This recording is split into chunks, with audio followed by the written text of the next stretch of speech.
Tonight, as you settle into rest, let us drift together into a story from long ago. A story of power, of ambition, of love, and of tragedy.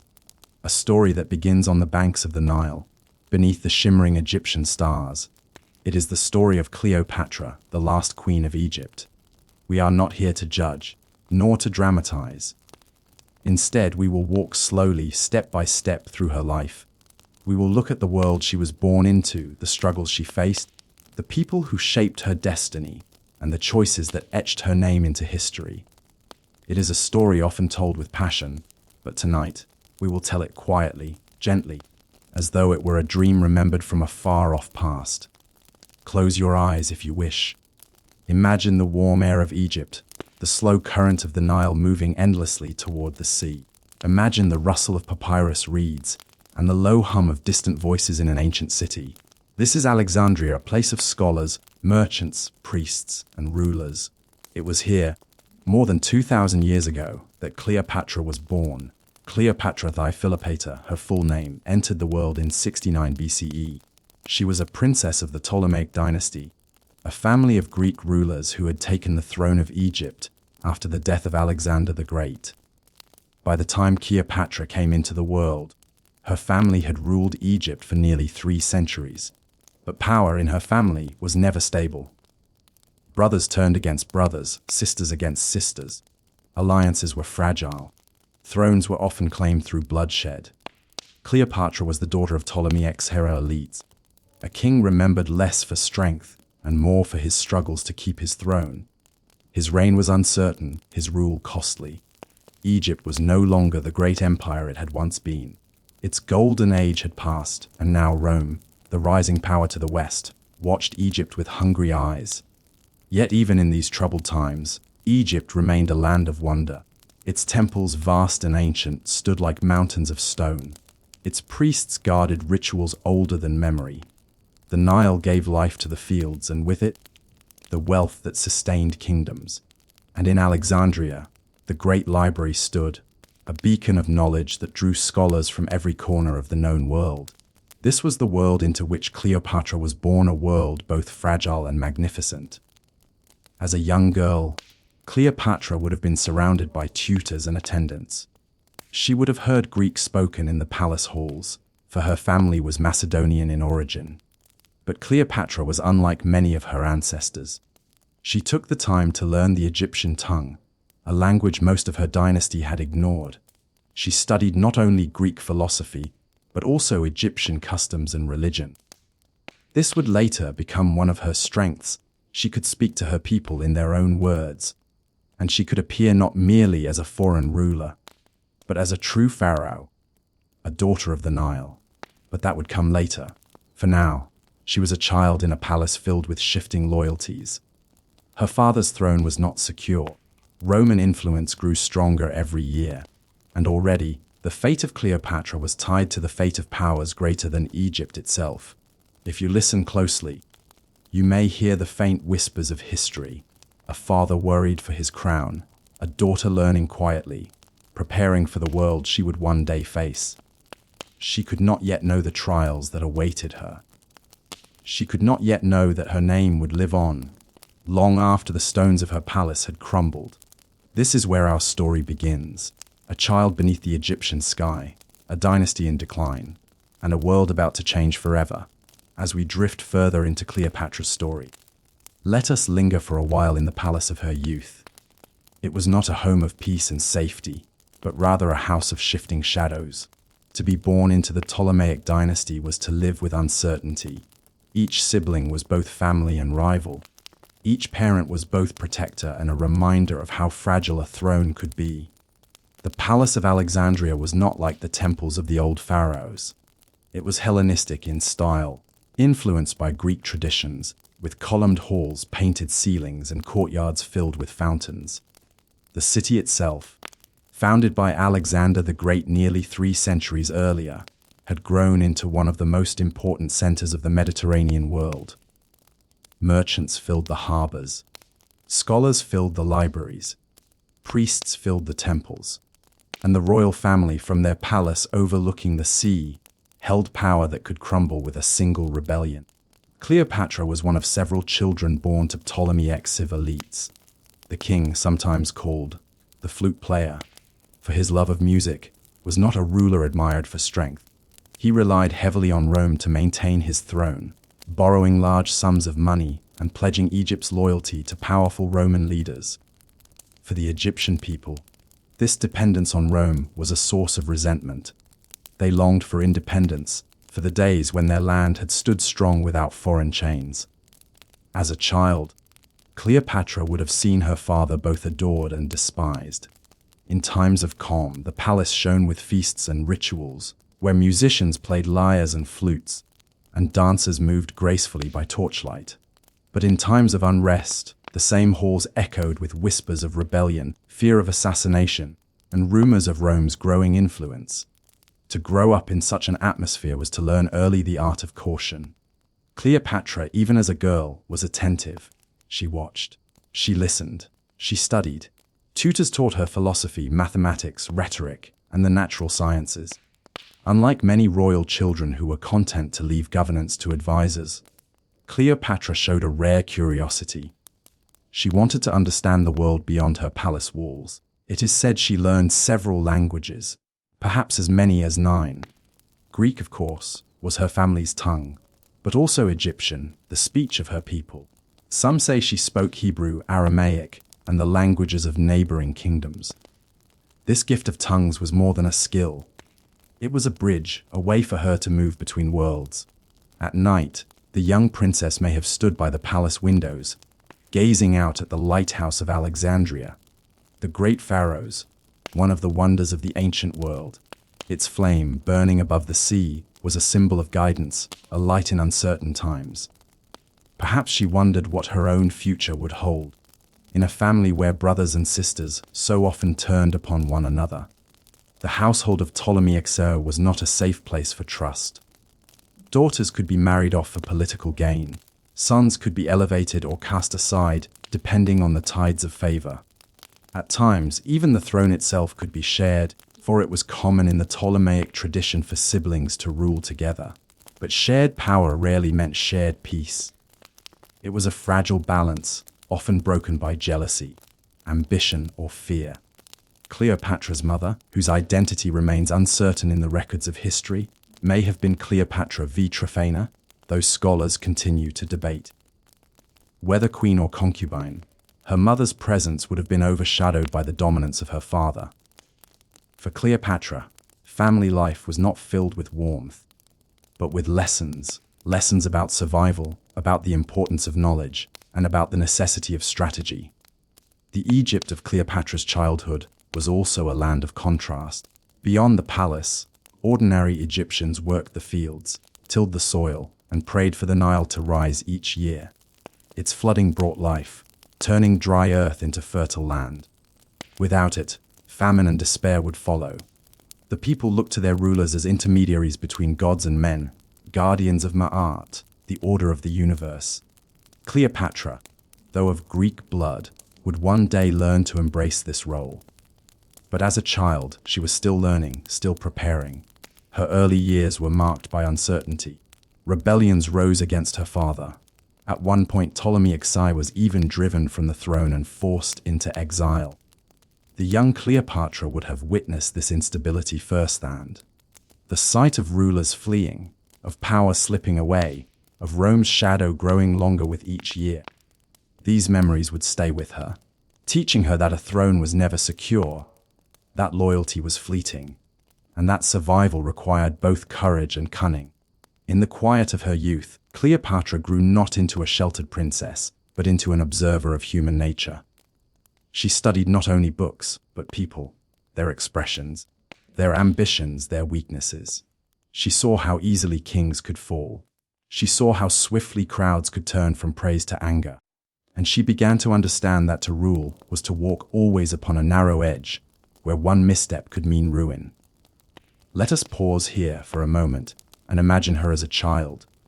Not yet the queen we picture, not yet the woman of legend, but simply a girl, standing in the halls of Alexandria, surrounded by marble pillars and guarded doors.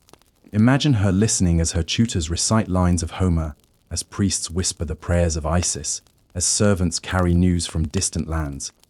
A girl with sharp eyes, already aware that her life would not be ordinary. This was the foundation of Cleopatra's life, a palace of beauty and danger, a childhood of study and uncertainty, a family of rivals, and a kingdom already caught between its own traditions and the power of Rome. The lessons she learned here, in these early years, would guide her through the storms to come. For now, the story remains quiet. A young princess learning in silence, a kingdom balancing between greatness and decline, and the Nile flowing steadily as it always had, indifferent to the troubles of kings and queens. This is the beginning of Cleopatra's path, the first steps of a journey that would lead her from the shadow of her father to the throne of Egypt itself. As Cleopatra grew from childhood into her teenage years, the world around her shifted in ways both subtle and immense. Egypt, though still rich and ancient, was no longer the master of its own fate. The true power rising in the Mediterranean was not the pharaohs, not the old empires of the East, but Rome. Rome was far away across the sea, yet its presence was felt in every corner of Alexandria. Roman merchants filled the harbors, their ships carrying goods, soldiers, and influence. Roman envoys walked the palace corridors, their words carrying weight even in the halls of the Ptolemaic kings.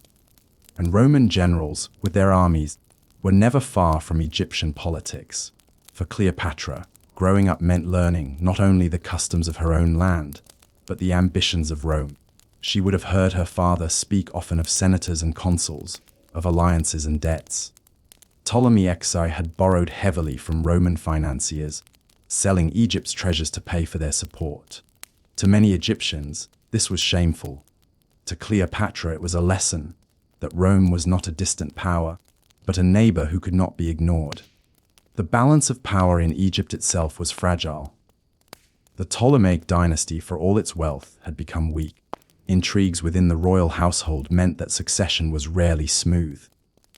Brothers and sisters often shared the throne, sometimes as co-rulers, sometimes as rivals. This tradition, rooted in their Greek Macedonian heritage, created a cycle of unrest. It was into this uncertain system that Cleopatra was slowly stepping. As a young woman, Cleopatra showed qualities unusual for a princess. Many rulers of her line were known for extravagance, for indulgence, for leaving matters of governance to advisors. Cleopatra was different. She studied economics, geography, and diplomacy. She asked questions about trade, about the movement of armies, about the ways in which rulers held their people's loyalty. She was preparing, perhaps unconsciously, for a role far greater than that of a ceremonial queen. Yet the world outside the palace was not calm. Egypt's people felt the strain of heavy taxation.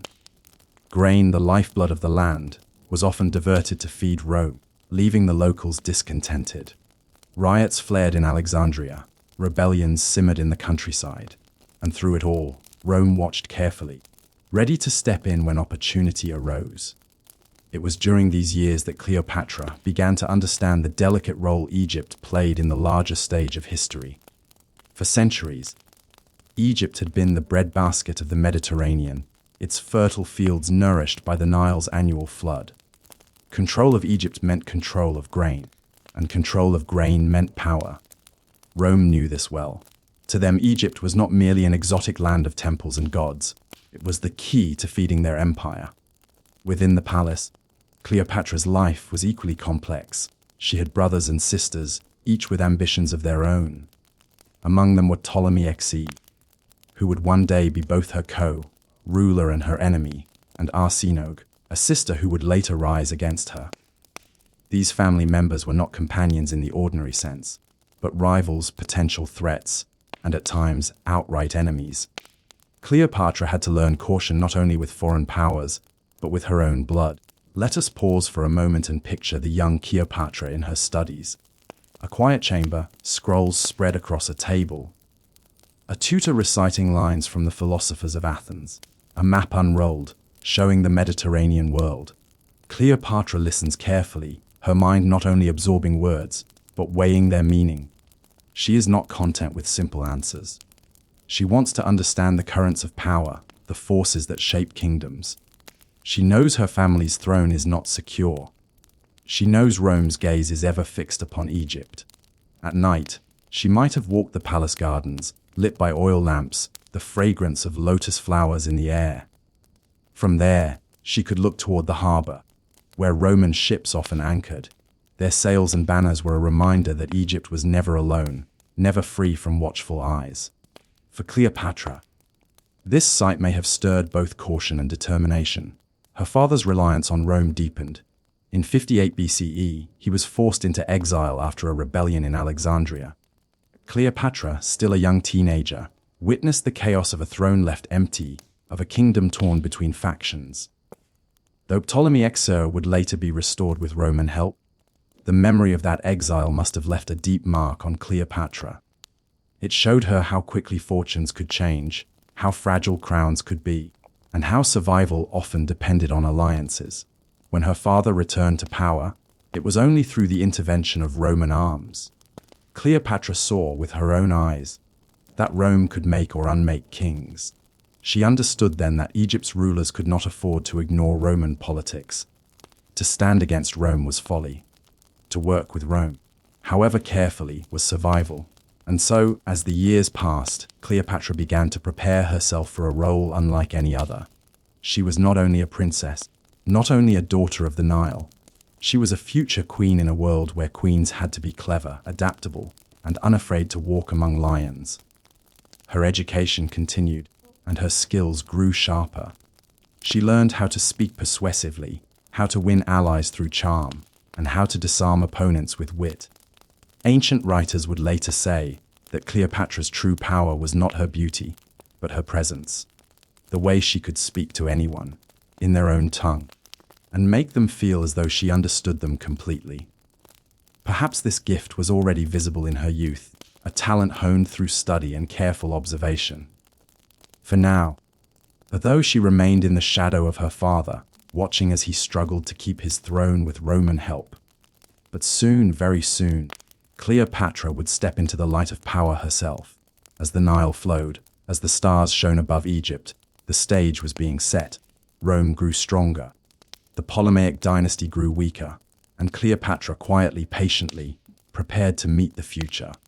This was the world of her youth, a kingdom in decline, a father bound to Rome, a family divided by rivalry, and a young princess learning to see through the illusions of stability.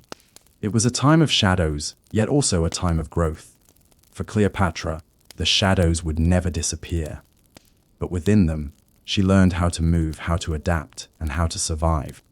When the final days of Cleopatra's father, Ptolemy Xer, came to an end in 51 BCE, the weight of Egypt's crown passed to his children. By custom of the dynasty, Cleopatra did not inherit power alone.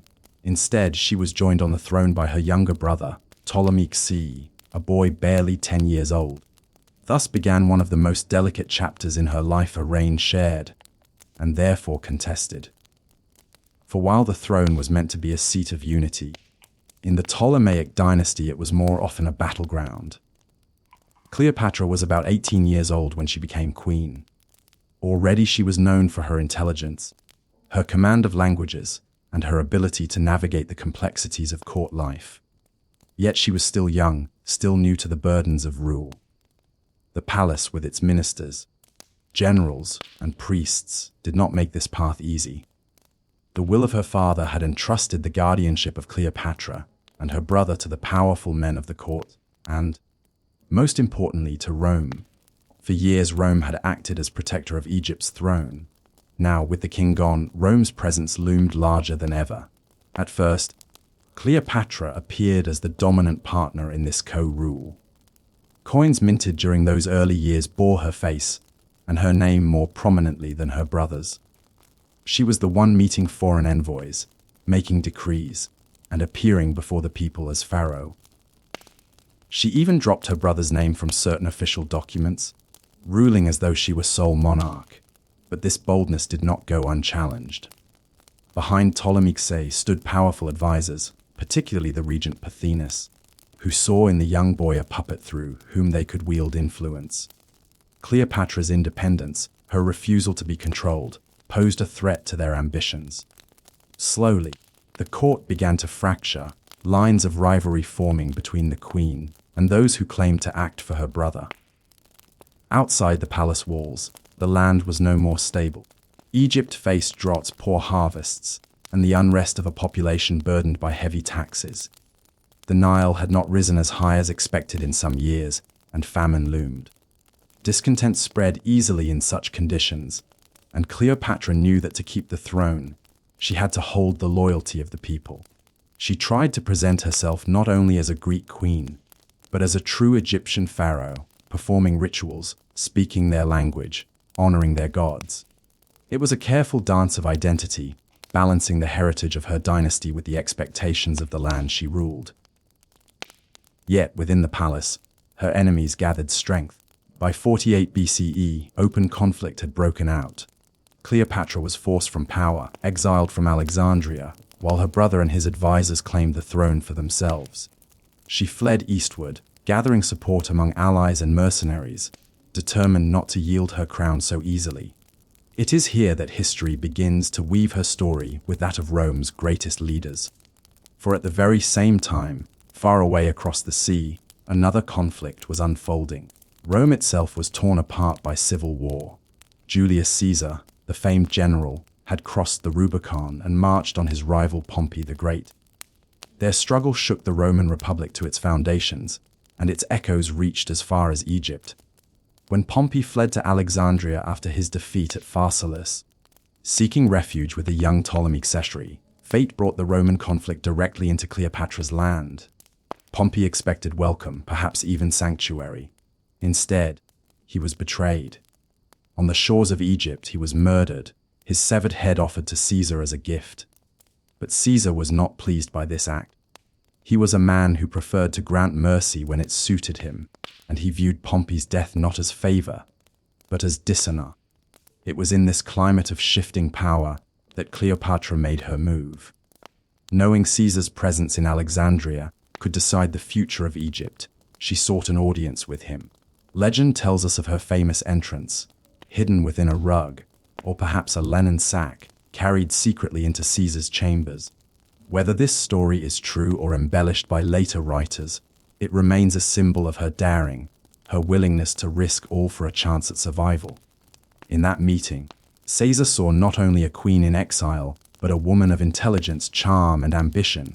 Cleopatra, in turn, saw in Caesar the power of Rome itself, embodied in one man. Their alliance was formed swiftly, and though it would become a union remembered as romance, in its first moments it was above all a partnership of necessity. With Caesar's support, Cleopatra returned to Alexandria to face her brother. The conflict that followed was fierce, known as the Alexandrian War. It pitted Caesar's forces and Cleopatra's allies against those of Ptolemy Xo and his regents. Battles raged within the city, fires consumed parts of the Great Library, and the palace itself became a fortress under siege. In the end, Ptolemy X's forces were defeated. The young king, still only about 13, attempted to flee across the Nile but drowned in the waters. Cleopatra emerged victorious, restored to her throne with Caesar by her side. But Egypt was not yet at peace. As part of her restored rule, Cleopatra was expected to share the throne once again, this time with another younger brother, Ptolemy Xiv. Yet the balance of power had shifted. Cleopatra was now firmly the senior partner, strengthened by her alliance with Rome's most powerful man. Thus, from exile and peril, Cleopatra returned as queen, no longer the uncertain young woman of 18, but a ruler tested by struggle, sharpened by danger, and strengthened by alliance. Let us pause and picture her at this moment. The palace, once a place of fear, is now her seat of power once more. The city outside still bears scars of conflict, but the queen has triumphed. In her presence, the people see not just the daughter of Ptolemy Xo, but a woman who has faced exile, civil war, and the judgment of Rome, and emerged with her crown intact. The Nile flows on, calm once more, carrying its waters toward the sea. Yet beneath its calm surface, the currents of history stir. For though Cleopatra has regained her throne, her story is only beginning. Her path is now entwined with that of Caesar, and through him, with the destiny of Rome itself. The halls of Alexandria had seen many rulers, and many intrigues, and many shifting tides of fortune. But never before had they hosted a guest quite like Julius Caesar. To the Egyptians, he was not simply a Roman general. He was Rome itself, a man whose victories had shaken the world, whose name carried both fear and respect. For Cleopatra, he was the key to survival, and for Caesar, she was an ally worth protecting. When Cleopatra and Caesar first stood side by side, the difference in age and background was striking. He was nearly 52 years old, hardened by years of war and politics. She was barely 21, newly returned to her throne after exile and struggle. Yet between them formed a partnership that would shape not only Egypt's future, but Rome's as well. Caesar remained in Egypt through the winter of 48 BCE, overseeing the settlement of its affairs. He declared Cleopatra and her younger brother Ptolemy XIV joint rulers, though in truth Cleopatra held the true power. To cement her legitimacy, she appeared before her people as pharaoh, adorned in traditional regalia, invoking the gods of Egypt, even as she honored her alliance with Rome. During this time, Cleopatra and Caesar grew close. Ancient writers would later describe their bond as one of love, though in the world of kings and generals, love was never simple. For Cleopatra, the alliance offered protection and stability, a safeguard against rival factions within Egypt. For Caesar, it offered wealth, grain, and a foothold in the eastern Mediterranean. Whatever affection they may have shared, their union was also a union of strategy. In 47 BCE, Cleopatra bore a son. His name was Ptolemy XV, though history remembers him more clearly by the name given to him by his people Caesarion, Little Caesar. To the Egyptians, his birth symbolized a union of their queen with the most powerful man in the known world. To the Romans, however, Caesarion was a subject of controversy. Caesar already had heirs in Rome, and recognition of this child would complicate delicate politics. Still, Cleopatra believed deeply in her son's destiny, raising him as the heir not only to Egypt, but perhaps one day to Rome as well. During these years, Cleopatra flourished as queen. She was no longer the uncertain young woman exiled by her brother's advisors, but a ruler of confidence and authority. With Caesar's backing, she restored stability to Egypt. The Nile once again provided harvests, trade flowed through Alexandria's harbors, and the queen's image appeared on coins across the land. She also strengthened her role as a true Egyptian pharaoh. Unlike her predecessors, who had often kept their distance from native traditions, Cleopatra immersed herself in the religious life of her people. She portrayed herself as the living goddess Isis, mother of Egypt, protector of the land. In ceremonies, she stood not only as queen but as divine figure, bridging the old traditions with the realities of a changing world. This embrace of Egypt's culture made her beloved among many of her subjects, who saw in her a ruler unlike the Ptolemies before her. Yet, while Egypt enjoyed this renewal, Rome remained restless. Caesar's presence in Alexandria was only temporary, for the tides of civil war still called him back to Italy. His victories over Pompey had not ended the strife. Rivals still challenged him, and his power was far from secure. In the spring of 47 BCE, Caesar departed, leaving Cleopatra once more the ruler of Egypt. But their bond was not broken. Soon after, Cleopatra traveled to Rome herself, bringing young Caesarion with her. Her arrival caused a stir. In the city of senators and soldiers, where tradition guarded against kingship, the presence of a foreign queen allied to Caesar was a scandal to some and a curiosity to others. She stayed not in the Forum or the Palatine, but in Caesar's private estate across the Tiber. There she was treated as a monarch, honored and respected, even if not officially recognized as his wife. In Rome, Cleopatra observed the heart of the Republic at its height. She saw the temples, the Senate, the triumphal processions of victorious generals. But she also saw the tension within, a city divided between old traditions and Caesar's growing dominance. To her, perhaps, it was a reminder of Egypt's own fragility, a mirror of how easily power could crumble if not carefully maintained. For Caesar, Cleopatra's presence was a statement of confidence. He allowed statues of her to be erected in the Temple of Venus, connecting her to Rome's divine lineage. Such honors were extraordinary, yet also dangerous. Many Romans feared the influence of a queen upon their leader. To them, she represented monarchy, luxury, and the exotic East, everything that Rome claimed to resist. And so, Cleopatra's time in Rome was marked by both admiration and suspicion. She moved with dignity, appearing at Caesar's side, her young son a living reminder of their bond. Yet beneath the marble grandeur, she must have sensed the unease, the whispers, the resentment building among those who saw Caesar's power as too great. In 44 BCE, the whispers became daggers. Caesar, declared dictator for life, was struck down in the Senate by conspirators who claimed to defend the Republic. The news shook the world, and for Cleopatra, it shattered the foundation of her alliance. In the chaos that followed, she slipped quietly out of Rome, returning with her son to Egypt. Her time with Caesar had given her stability, had restored her throne, and had given her an heir. But now, she was once again alone, a queen in a dangerous world, with enemies on every side and Rome itself spiraling into new civil wars. And yet, Cleopatra did not falter. For in her there was a resolve deeper than circumstance, a determination to hold Egypt's independence as long as possible. She had faced exile and returned. She had stood beside Caesar and survived his death. And still, the Nile flowed, and Egypt waited for her guidance. Let us pause here and imagine her in her palace once more. The halls lit with soft lamplight, the scent of lotus flowers drifting through open courtyards, a young child asleep in his chamber, the son of two worlds, and a queen gazing across the waters, knowing that though one chapter had closed, another was soon to begin. For beyond the horizon, another Roman would rise, a man whose path would cross hers in ways that would shape both their fates. His name was Mark Antony. After the death of Julius Caesar, Rome descended once more into turmoil. The Republic was fractured, divided between those who sought to avenge Caesar and those who claimed to defend the old ways. Civil war returned, and with it, uncertainty spread across the Mediterranean. For Cleopatra, this was a moment of danger. Her protector was gone, and Rome's favor was no longer certain.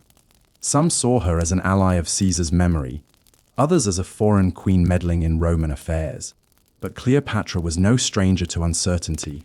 She had survived exile, civil war, and shifting alliances. She would survive this storm as well. In the years that followed Caesar's death, Rome was governed not by one man, but by three. They called themselves the Second Triumvirate. Octavian, Caesar's adopted heir, Marcus Lepidus, a commander of lesser fame, and Mark Antony, Caesar's loyal general and trusted companion. Together they divided the Roman world, though in truth their alliance was uneasy. Of these three, it was Mark Antony who would soon draw Cleopatra into the next great chapter of her life. Mark Antony was a soldier of reputation, known for his bravery, his charisma, and his indulgent nature. Where Octavian was cautious, cold, and calculating, Antony was bold, passionate, and larger than life. He had fought at Caesar's side in Gaul, at Pharsalus, and in Alexandria. To many, he was the natural heir to Caesar's military power. To Cleopatra, he was both a potential ally and a potential threat. In 41 BCE, Antony summoned Cleopatra to meet him in the city of Tarsus, in Asia Minor. He wished to question her loyalty, to ensure that Egypt remained aligned with Rome's interests. For Cleopatra, the summons was a test, but also an opportunity.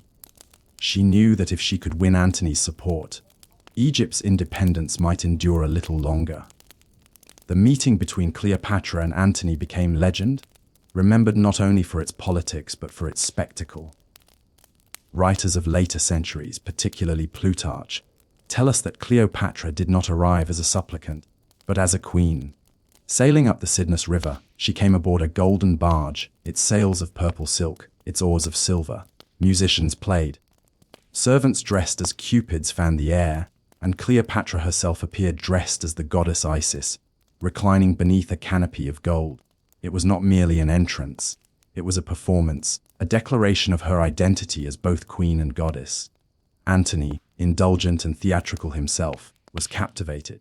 What might have been a stern interrogation became instead a feast of splendor, with Cleopatra at its center.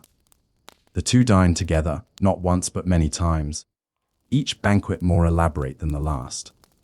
Antony was known for his love of wine, laughter, and revelry, and Cleopatra matched him with wit, charm, and extravagance. Ancient sources describe her as witty, quick in speech, and deeply persuasive. Beauty alone, they said, was not her power. It was her presence, her ability to make others feel they were the most important person in the world when she spoke to them. Antony, bold soldier though he was, found himself drawn into her orbit. Yet behind the spectacle, there was strategy. Cleopatra needed Antony's protection, for Egypt was vulnerable. Rome's influence was everywhere, and without a strong Roman ally, her throne could be taken from her.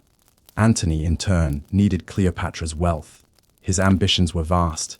Campaigns in the east, armies to maintain, rivals to outmaneuver. Egypt's riches could fuel his dreams. Thus began a partnership that was both personal and political. Antony spent the winter of 4140 BCE with Cleopatra in Alexandria, where the two indulged in a life of luxury that Roman writers later mocked. They formed what some called the inimitable livers, a society of revelry and excess, where nights were filled with feasts, laughter, and games. To Antony's critics in Rome, it was a sign of weakness, of a general corrupted by an Eastern queen. To Cleopatra, it was a means of binding him to her cause. During this time, their bond deepened. Cleopatra bore Antony twins, a boy named Alexander Helios, the sun, and a girl named Cleopatra Selene, the moon. The children were symbols not only of their union, but of a vision that Cleopatra may have held, a dynasty that joined Egypt and Rome, east and west, in a new harmony. But harmony was not the nature of Rome. While Antony lingered in Alexandria, Octavian strengthened his hold on the west. Tensions between the two men grew, and soon the fragile alliance of the triumvirate began to crack. Antony, however, could not sever his ties to Cleopatra. Her wealth, her charm, her vision for the future, all pulled him back to Egypt, even as his obligations in Rome demanded otherwise. To the people of Alexandria, Antony was welcomed as a second Caesar, a Roman who had chosen their queen not only as an ally, but as a partner in life. Together, Cleopatra and Antony presented themselves as gods. She as Isis, he as Dionysus, the god of wine and revelry. Their images adorned coins, their presence filled ceremonies. It was more than a romance, it was a statement of power, a blending of myth and rule. Yet beneath the gold and splendor, shadows gathered. In Rome, whispers grew louder. Senators feared Cleopatra's influence.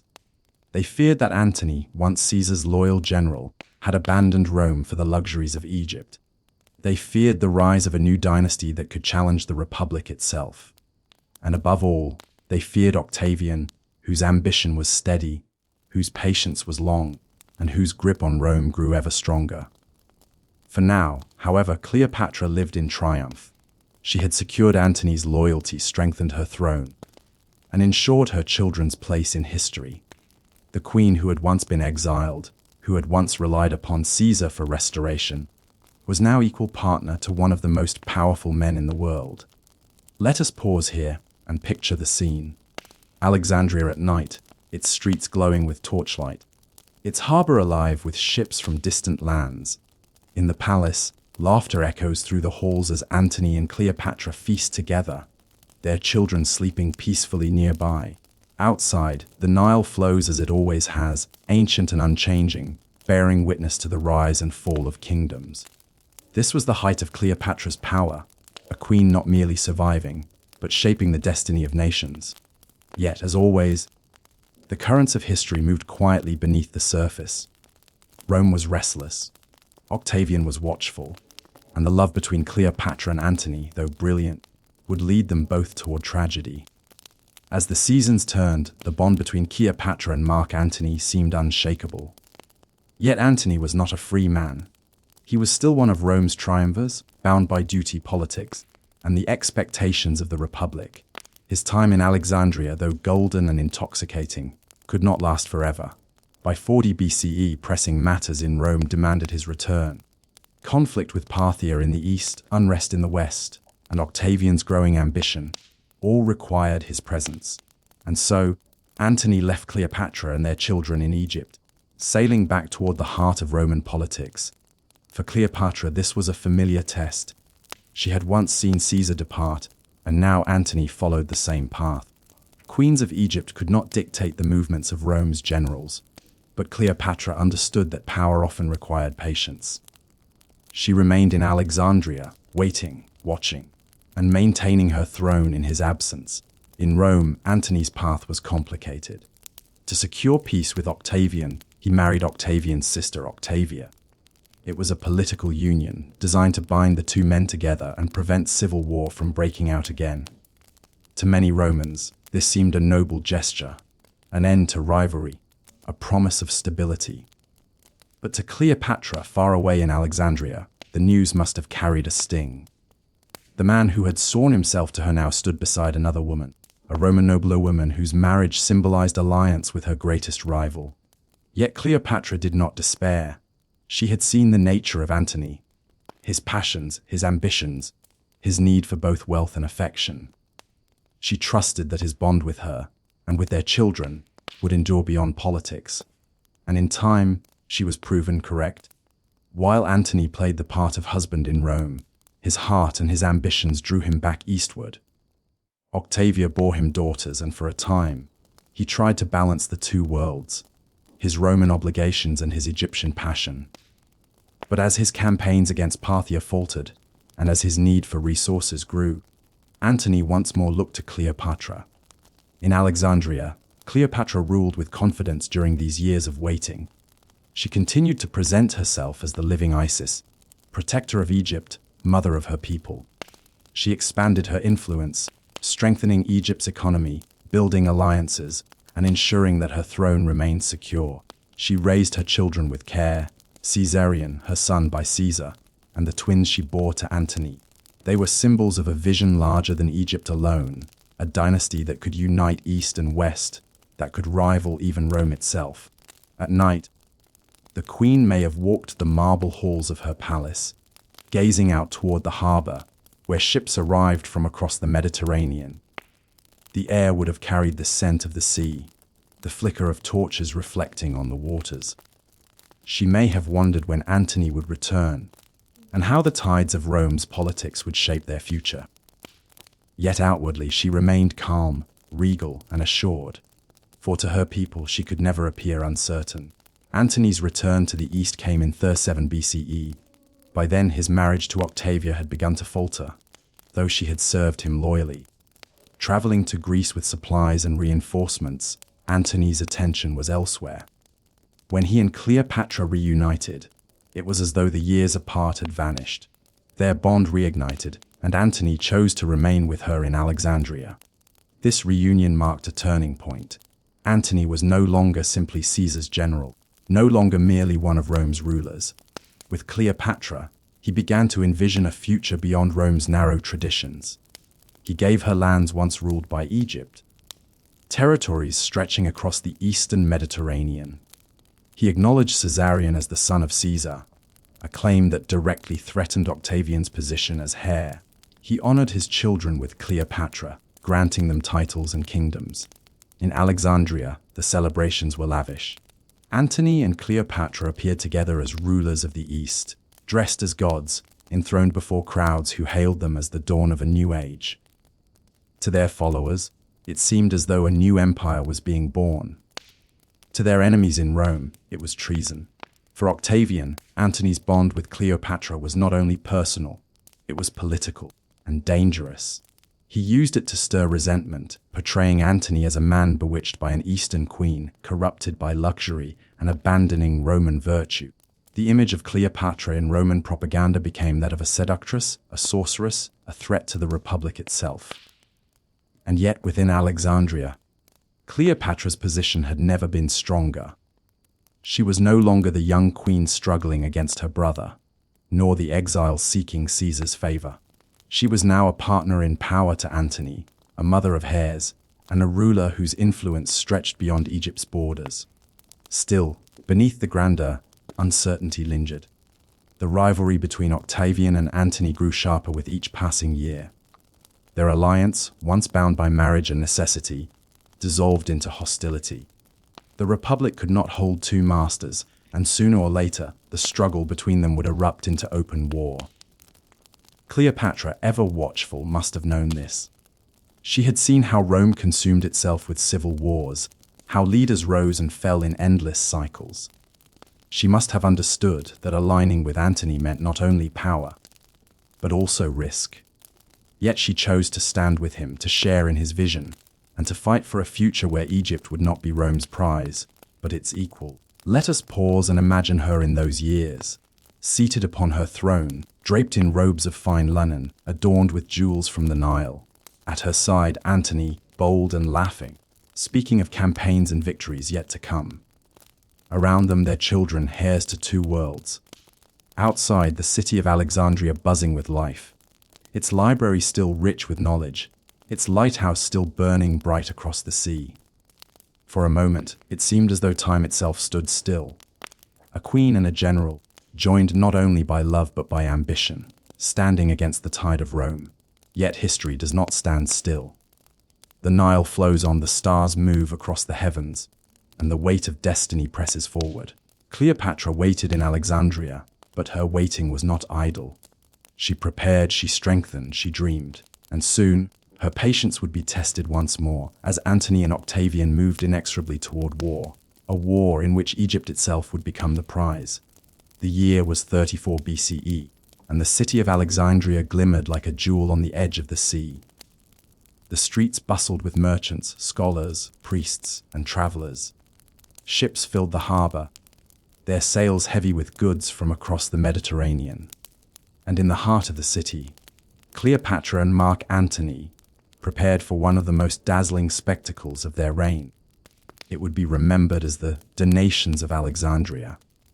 The ceremony was held in the Great Gymnasium, a vast open space capable of holding tens of thousands of people. Imagine it, columns rising high, banners flowing in the breeze, the golden sun of Egypt glinting on polished marble. At the center, thrones had been arranged. Upon these thrones, Cleopatra and Antony would sit, dressed not merely as rulers, but as gods. Cleopatra appeared as Isis, shimmering in robes that caught the light, crowned with the headdress of the goddess. At her side, Antony was adorned as Dionysus, the god of wine and power, his presence commanding and radiant. Before them, the people of Alexandria gathered in awe, their voices hushed, their eyes lifted to the royal pair. And then, in a gesture that would shake the Roman world, Antony declared a vision of empire that stretched far beyond Egypt. He distributed lands and titles not to senators of Rome, but to the children of Cleopatra. To Caesarion, Cleopatra's eldest son, Antony proclaimed the title King of Kings, and heir to Julius Caesar. To the twins Alexander Helios and Cleopatra Selene, he granted eastern lands once ruled by Egypt, and to the youngest, Ptolemy Philadelphus, he gave yet more territories. Each child, dressed in royal garments, was presented before the crowd, their small hands lifted, their futures announced with fanfare.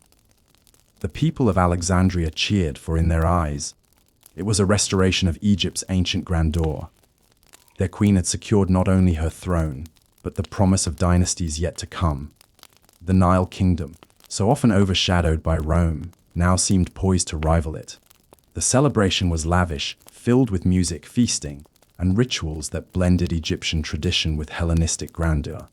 But beyond the borders of Egypt, the donations of Alexandria sent shockwaves. In Rome, Octavian seized upon this moment with fury. To him and to his allies, Antony had crossed a line. He had not only defied Roman traditions, but insulted them. He had stood beside a foreign queen and declared her children rulers of lands that Rome considered its own. He had acknowledged Caesarion as the true son of Julius Caesar, a direct challenge to Octavian's claim as Caesar's rightful heir. The propaganda war ignited. Octavian painted Antony as a traitor, bewitched by Cleopatra, a man who had abandoned his Roman wife Octavia and forsaken his duties for the luxury of the East. Cleopatra was portrayed as a seductress, a sorceress, who had ensnared Antony's mind and bent his will. In pamphlets, speeches, and rumors spread through the streets of Rome, Octavian turned public opinion steadily against them. And yet, in Alexandria, the atmosphere was one of triumph. Cleopatra's power was at its height. She was no longer a young queen struggling to survive, nor merely the companion of Rome's great men. She was a ruler in her own right, presenting herself not only as Egypt's pharaoh, but as a queen of empires, a mother of kings. Her palace gleamed with wealth, her city flourished with trade, and her image was celebrated as that of a living goddess. Imagine Cleopatra in those days, seated on her golden throne, her children beside her, the air filled with incense and the murmur of courtiers. Outside her palace, Alexandria buzzed with life. Scholars debated in the library, sailors unloaded goods on the docks, and priests performed rituals in temples older than memory. The Nile carried its waters as faithfully as ever, and the land around it bloomed with harvests. But beneath the celebration, Cleopatra was not blind to the dangers. She understood Rome, and she knew Octavian. She must have felt the storm that was gathering, the tension that grew with each rumor, each accusation, each whisper of war. Antony, too, felt the weight of it. He had chosen his path, and he had chosen Cleopatra. Together they prepared for what was to come. Fleets were assembled, soldiers gathered, alliances sought. Yet for all their efforts, they could not escape the shadow of Octavian, who positioned himself as the defender of Roman tradition, the avenger of insult, the protector of Caesar's legacy. For a time, though, the future seemed open. Antony and Cleopatra stood at the height of their glory, united in power, their children crowned with titles, their vision vast. In Alexandria, the people believed in the dream, in the return of Egypt's greatness, in the reign of a queen who had defied the tides of history and carved her place among gods and rulers alike. Let us pause here and picture the moment. The torches burning in the evening air, casting golden light across the faces of the gathered crowd. The sound of music drifting softly through the night. The Queen of Egypt, radiant in divine regalia, her hand resting gently on the arm of her throne. Antony beside her, confident and proud. Their children, small yet adorned with crowns, symbols of a future that gleamed with promise. It was a vision of power, a vision of love, a vision of empire. And yet history is not made only of visions. Beyond the walls of Alexandria, forces moved that would not be stilled. Octavian prepared his words, his armies, his strategies. The Senate murmured, the people of Rome whispered, and the fate of Antony and Cleopatra crept slowly toward its turning point. For now, though, Cleopatra remained secure, at the peak of her life and reign. Her name was spoken with reverence in Egypt, her image carved into stone, her story sung in ritual and myth. The Nile carried her legacy forward, as it always had. But soon, the river would carry darker tidings. The celebrations of the donations would fade, replaced by the sound of marching armies and the clash of oars upon the sea. The Queen of the Nile had reached her highest summit. The descent was yet to come. The Mediterranean was restless. The gentle sway of the waves on calm days belied the storms gathering in the world above. Cleopatra and Antony had reached the height of their power, yet beyond the horizon, Octavian plotted, preparing to challenge their reign and test the strength of Egypt's queen. By 32 BCE, tensions could no longer be contained. Antony, fully committed to Cleopatra and the Eastern Empire, had alienated Rome through his recognition of Caesarion and the lavish displays in Alexandria. Octavian seized the opportunity, declaring war not on Egypt itself, but on Cleopatra, portraying her as the foreign queen who had corrupted Rome's general. The propaganda was effective. Antony was depicted as bewitched, as weak, as a man who had surrendered the republic to a queen's charms. Cleopatra, ever aware of the stakes, prepared her fleet with care. Alexandria became a hub of strategy, as ships were fitted, soldiers trained, and supplies amassed. Antony, though a seasoned commander, relied on Cleopatra's insight into logistics, her knowledge of Mediterranean politics, and her ability to marshal Egypt's wealth. Together, they assembled a fleet large enough to challenge Rome itself, yet aware that numbers alone would not ensure victory. The stage was set for the confrontation that would echo through history, the Battle of Actium. It took place on the Ionian Sea, a stretch of waters lined with rocky coasts and deep channels, a place where wind, tide, and strategy would decide the fate of empires.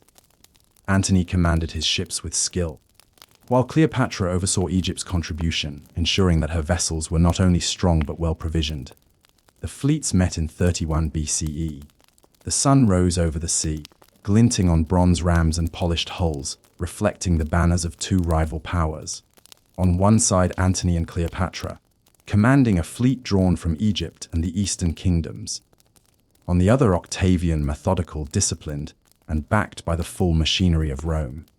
The battle unfolded slowly, as though the sea itself were holding its breath. Antony's ships fought valiantly, maneuvering in tight formations, ramming enemy vessels, exchanging volleys of missiles and arrows. Cleopatra's ships moved with precision, their crews skilled in navigation and strategy.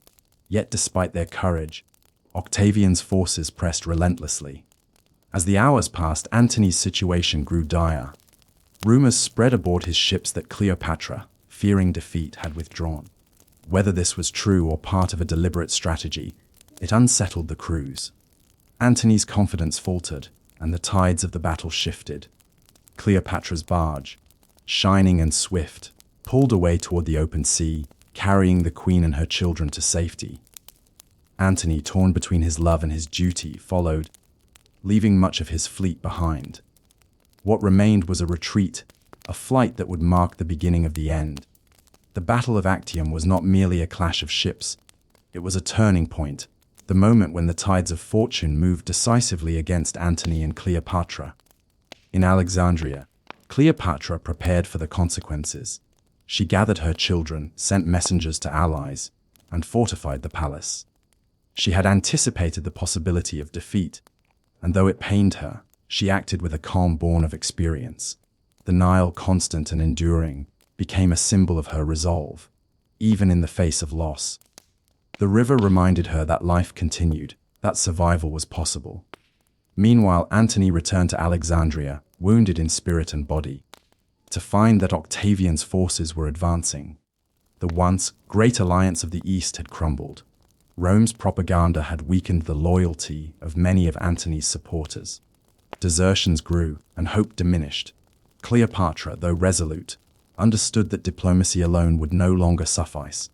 They faced the might of Rome, a force greater than any they could command. In the palace, Cleopatra met with Antony. They spoke of strategy, of hope, of the futures they had dreamed for their children. Yet beneath their discussions lay the weight of inevitability. Octavian would not be satisfied until Egypt was under his control, until Cleopatra's line was diminished, and until Antony was no longer a threat to his authority. As the weeks passed, the walls of Alexandria became both sanctuary and prison. Supplies were brought in, yet the city felt the strain of a siege. Antony's forces tried to defend the harbor, the palaces and the streets, but Rome's legions, disciplined and relentless, closed in. The Nile, once a source of abundance, could not shield them from the larger currents of history. Finally, in 30 BCE, the final act approached. Antony, despairing and feeling the weight of failure, succumbed to misjudgment. Believing Cleopatra had taken her own life, he attempted to end his own. The attempt failed, and he was brought to her side, dying in her presence. Cleopatra held him, offering comfort as life ebbed from the man who had been both partner and soldier. The queen was left alone, the last ruler of the Ptolemaic dynasty, facing the inevitable. Octavian's forces were at the gates. Rome's victory was certain. Yet even in this moment, Cleopatra's resolve remained unbroken. She was no longer the young princess exiled by her brother, nor the queen dependent on Caesar.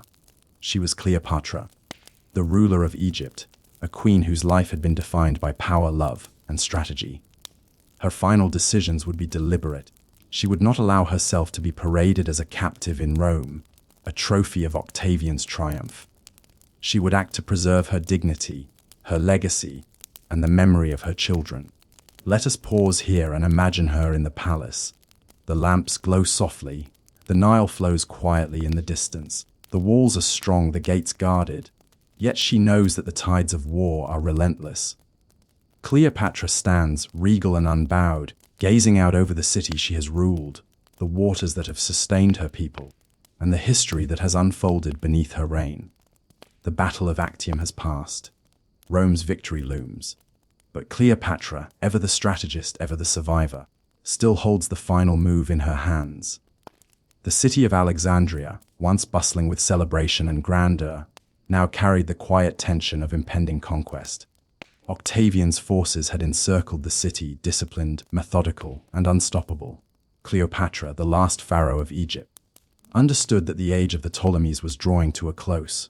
Yet even in the shadow of defeat, she remained composed, regal, and deliberate. After Antony's death, the palace grew quieter, yet it was filled with purpose. Cleopatra turned her attention to the future of her children. Caesarion Alexander Helios, Cleopatra Selene, and Ptolemy Philadelphus. She knew Octavian intended to seize her kingdom and her lineage. She also knew that submission would mean the erasure of the dynasty she had preserved for so many years. Her mind, always sharp, began to consider the final course of action. Octavian entered Alexandria, the city, once a jewel of the Mediterranean, now braced under the weight of his presence. Yet Cleopatra did not flee. She did not surrender openly. She moved through the halls of her palace with measured grace, her presence a testament to dignity even in defeat. To the people, she was still queen, still Isis, still the living embodiment of Egypt's continuity. Roman historians of later centuries describe her final days with a mixture of fascination and speculation. Cleopatra, aware that Octavian would parade her as a captive in Rome, chose instead to take control of her own fate. She prepared herself carefully and deliberately for the act that would allow her to depart on her own terms. The methods of her death are described in varying accounts, though the most enduring tells of the asp, the sacred Egyptian cobra. The snake, a symbol of divine authority and protection, became the instrument through which Cleopatra would meet her end. On a quiet day, in the chambers of her private quarters, Cleopatra allowed the asp to bite her. She did not fight, she did not resist. She embraced the choice, controlling her final moments with the same intelligence and will that had guided her entire life. Her death marked the conclusion of a dynasty that had lasted nearly 3 centuries. The Ptolemaic line, born of Alexander the Great's successors, ended with Cleopatra, the queen who had navigated exile, war, and empire with unparalleled skill. Yet her story did not end with her passing. The memory of Cleopatra, her courage, her intelligence, and her alliances with Julius Caesar and Mark Antony endured through history. Octavian, having achieved victory, took control of Egypt. Caesarion was killed, a tragic casualty of Rome's political calculations. Yet Cleopatra's other children, Alexander Helios, Cleopatra Selene, and Ptolemy Philadelphus, survived for a time, absorbed into the political life of Rome. Cleopatra Selene, in particular, would carry forward a legacy of her mother's lineage in Numidia and Mauritania, a subtle echo of the Nile dynasty. As the city settled under Roman control, Cleopatra's image remained vivid in the minds of many. To some, she was the exotic queen, a figure of seduction and danger. To others, she was a sovereign, a master strategist, a ruler who had navigated a complex and often hostile world with wisdom and courage. Her life had been shaped by alliances, by love, and by the relentless pursuit of survival in a world dominated by empires. Imagine Alexandria in those final days. The lamps glow softly along the streets. The harbor, once alive with the sails of merchant ships, is quieter now, the waters reflecting the sunset in gentle ripples. Within the palace, empty halls echo the memory of her presence. The Nile continues to flow as it has for millennia, carrying the story of Cleopatra and her reign silently downstream, beyond the reach of conquerors, beyond the reach of time. Cleopatra's legacy is not measured only by political maneuvering or military alliances. It is found in her intelligence, her linguistic ability, and her understanding of both her people and the wider world. She spoke multiple languages, conversed with scholars, commanded armies, and negotiated with the most powerful men of her era. Her life demonstrates that power is not merely inherited or seized. It is cultivated, exercised, and defended with skill and subtlety. And so, the last queen of the Nile left the world not in chaos, but with a quiet dignity that endures across the centuries. She had faced exile, civil war, Roman ambition, and personal loss, yet she maintained authority over her life and legacy until the very end. In her final act, Cleopatra shaped the narrative of her life with the precision that had defined her reign. For those who follow the river, the Nile, her story flows on. Artists, historians, poets, and scholars continue to study her life, debate her choices, and marvel at her intellect and courage. She has become both legend and history, a figure whose life embodies the complexities of power, love, and tragedy. Let us pause and picture her one last time.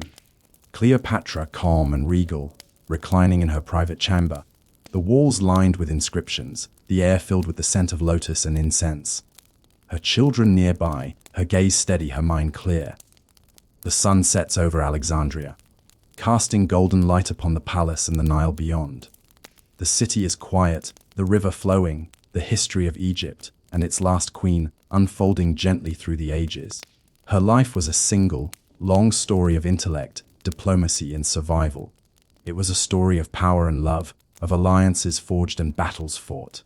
And as the centuries have passed, her story has remained, a testament to the enduring legacy of Cleopatra, the queen who ruled the Nile, the woman who met empires on her own terms, and the sovereign whose life continues to inspire and fascinate.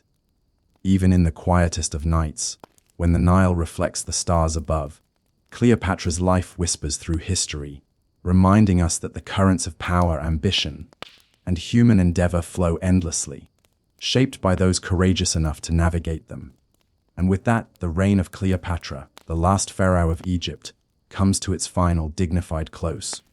Yet her story lives on, timeless, serene, and eternal.